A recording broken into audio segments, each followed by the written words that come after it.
Transmission lines, double stub matching, series on transmission line theory, lecture number 3.40. Stubs are small pieces of lossless transmission lines. They are used to provide load matching between transmission line and its load. In some schemes, single stub is used. They are called single stub matching techniques. In some schemes, two stubs are used. They are called double stub matching techniques. In the present session, our focus is on double stub matching technique.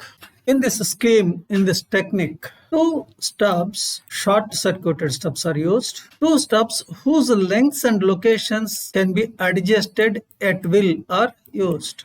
This scheme has a versatility. What is it? It gives more degrees of freedom to the designer. The stubs are connected as near to the load as possible. And usually the first stub or near stub is right over the load. The second stub or far stub is at a distance of lambda by 8 or lambda by 4 or 3 lambda by 8 from the first. But most often the distance is lambda by 4. Lambda by 4 is the distance between the stubs. Spacing of lambda by 2 is avoided because it places the two stubs in parallel, resulting in the availability of only single effective adjustment. Close inter-stub spacings are also not preferred for the same reason. Here is a line, here is a load, ZL, it is different from Z0, Z0 of the line. Then we wanted to provide load matching so that the reflected wave is eliminated from the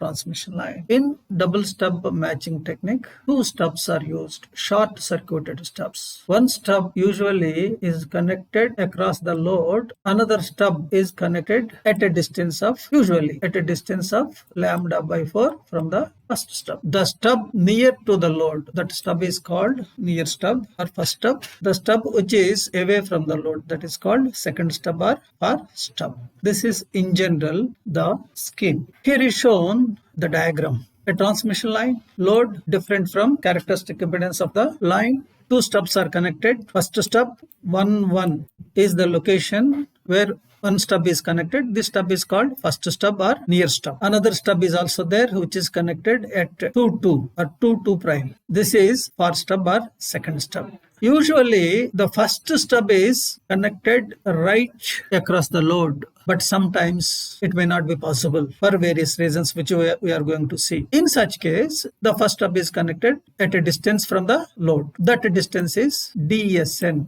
It is designated as DSN. The length of the first stub is designated as LSN.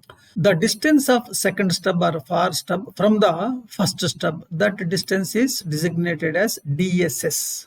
The length of the far stub, it is designated as LSF. Usually we are given ZL, we are given Z0, we are given even DSN2, and we are asked to find out the lengths of the stubs. In case of inaccessibility, unfeasibility, near stub is placed slightly off the load. Just now it has been told to you, the location of the near stub is, preferred location of the near stub is right across the load. Sometimes that point is not accessible. Sometimes it may not be possible, feasible to connect near stub across the load. In such case, it is placed slightly away from the load. But distance of near stub from the load should be as small as possible. Lengths of the stubs are computed from the line susceptances at stub connection points. The near stub length, it is selected. What is the basis of selecting the length of near stub? The near stub length is selected so that the admittance at the location of the far stub has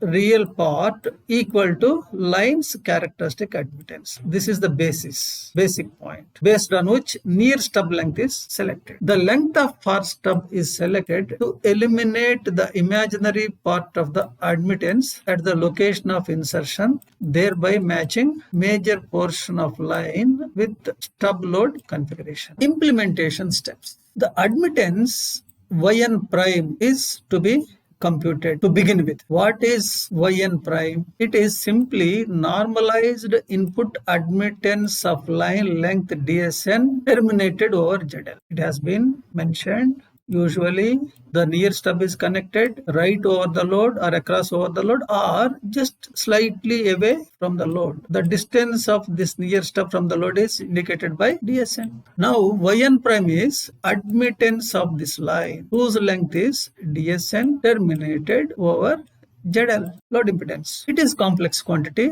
Real part is conductance, imaginary part is susceptance. Real part is indicated by Gn prime, imaginary part by Bn prime. Load is available, normally given. Near stub distance is also given, available. As these two are available, Yn prime can be computed within no time. From Gn prime, which is real part of Yn prime, Bf is computed. What is Bf? Bf is susceptance of the far stub. Increasing distance dsn by a lambda by 4 if necessary. Sometimes it is required to increase the length dsn by lambda by 4. Then only this technique becomes feasible. From Bf, length of the far stub LSF is computed. First, admittance from the real part of the admittance Bf, from Bf LSF is computed.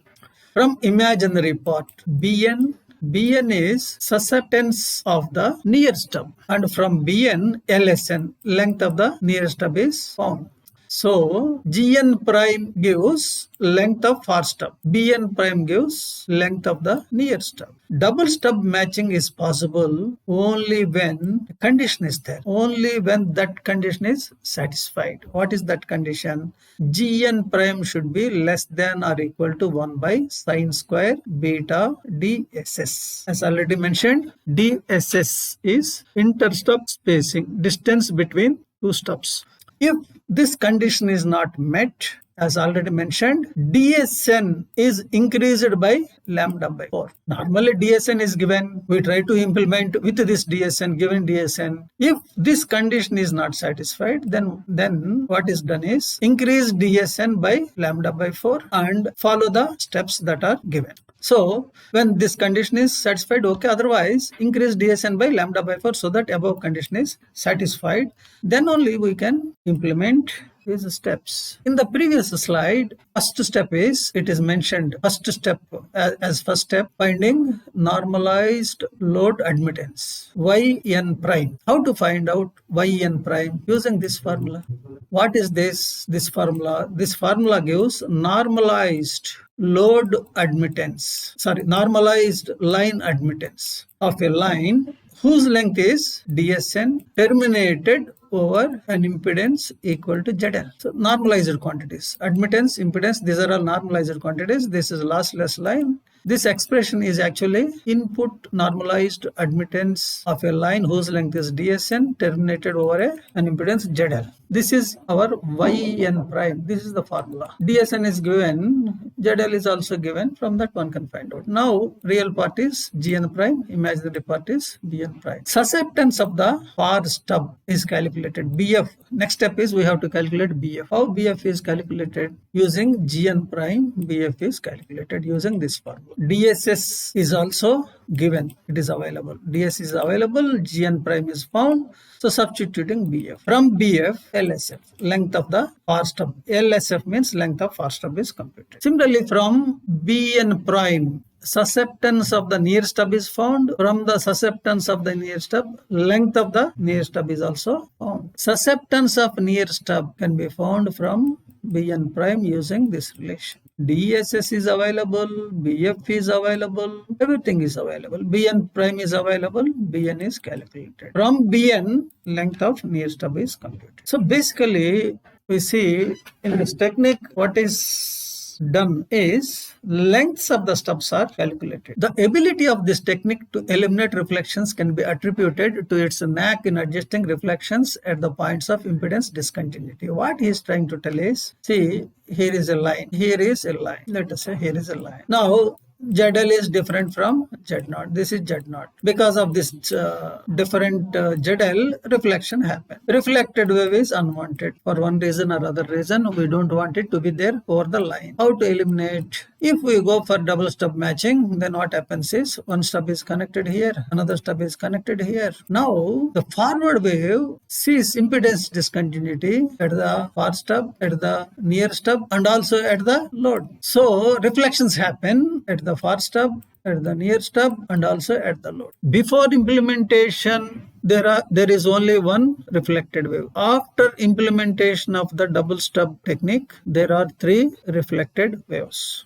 Now, the lengths of the stubs, the locations of the stubs, they are selected in such a way that the reflected waves, they come into being, their phases become such that their amplitude, relative amplitudes become such that they cancel among themselves. These 3 reflected waves interfere with each other and ultimately cancel each other, resulting in no reflected wave. Only we have forward wave over the line. This is the idea. The ability of this technique is to eliminate reflections can be attributed to its knack, cleverness in adjusting the reflections at the points of impedance discontinuity. After stubs connection, the forward wave sees discontinuity, generating reflections at 3 points, at the stub connection points and also at the load. These reflections ultimately lead to 3 reflected waves over the line. Their relative amplitude and phases can be adjusted such that they nullify each other, resulting in a no reflected wave. Proper selection of stubs, their characteristic impedances and their distances from the load all lead to total cancellation of reflected wave over the source side of the line. The principal advantage of double stub tuning technique is, as stubs are inserted at predetermined locations, if the load impedance is changed,